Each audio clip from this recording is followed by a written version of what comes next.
क्या आप यकीन करेंगे कि सिर्फ एक पुरानी तस्वीर से आज की मासूम जहानत किसी इंसान को बिल्कुल जिंदा जैसा बना सकती है, जिसमें वो मुस्कुरा सकता है और इसके अलावा यहाँ तक कि वो बोलता हुआ भी नजर आ सकता है।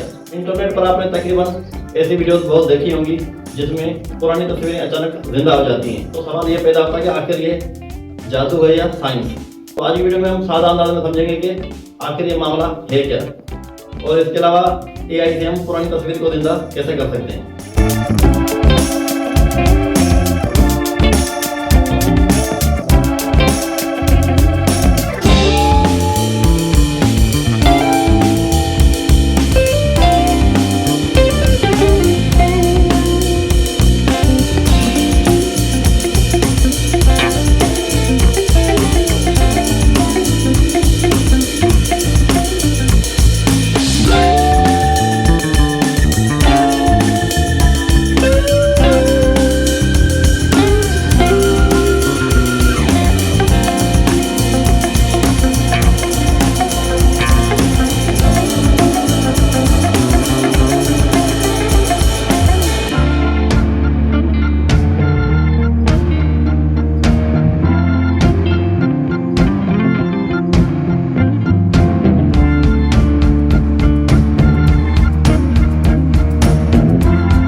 अगर वीडियो मालूमाती और मुफीद लगी हो तो लाइक करें, शेयर करें और सब्सक्राइब करना ना भूलें।